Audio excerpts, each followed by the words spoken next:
Hey guys, it's John Stewart with Bugay Investment Group. I wanted to talk about something today that's very near and dear to my heart, real estate syndication. And that word sounds crazy and complicated, but it really isn't. So let's dive in. Like, what is syndication? Well, the word syndication actually just means a pooling of resources and ideas to get a goal done. In real estate, it means people pooling leadership, skills, resources to purchase an investment property that is bigger than an individual may be able to do themselves. A lot of people doing syndication right now, some of the big ones you may have heard of, Grant Cardone, Joe Fairless, they're really out there right now talking about raising money, raising private money, and they buy commercial assets and operate them using other people's money to provide a stable return. Why did we get into syndication? It's like that adage, the end result is greater than the sum of its parts, and that is so true with syndication. You can get more done by pooling funds and resources and ideas and knowledge together than any one individual would be able to do.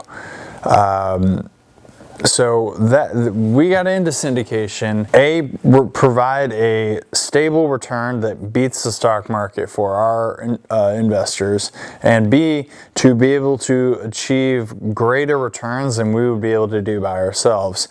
And our very first deal was a syndication. We raised private money to buy it, and we will continue to do it on all of our deals from here on out. It just makes sense.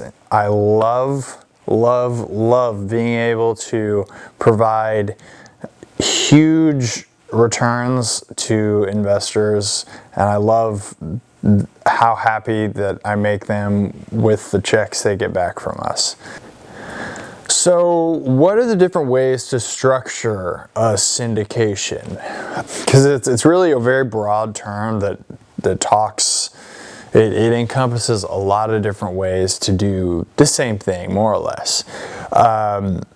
Well, there's two big main ways. There's structuring it by selling equity or selling ownership in the company which owns the asset. And you can think of that kind of like the stock market. When you buy a share of stock, you actually own a fractional piece of the company.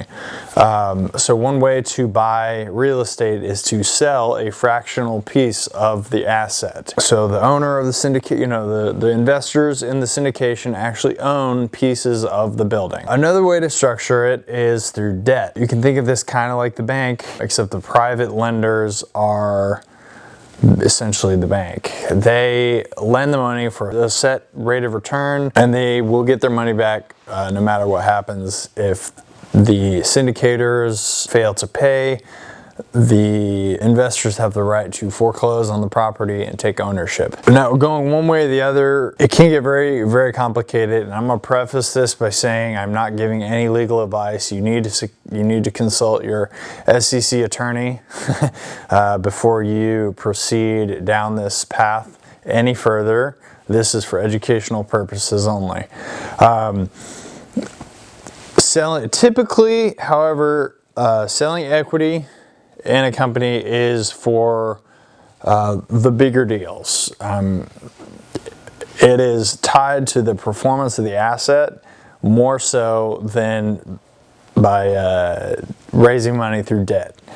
Debt is a very, very good way to get smaller deals done. And once you get into the larger numbers, it can make more sense to sell equity, as it is tied to the actual performance of the property over a long term. That's another thing. Equity tends to be a longer term hold, whereas debt can be short term. Those are really two different ways you can syndicate in order to raise the money needed to purchase real estate. So as a recap, syndication is a way, it's a great way to leverage people's resources and knowledge to get more done. It can be great for both the operator, the operation company, and the private investors, as it will beat out typically any other investment there is right now, especially the stock market. So that's kind of what syndication is in a nutshell. Thanks for watching. My name is John Stewart, and I'm with Bugay Investments Group.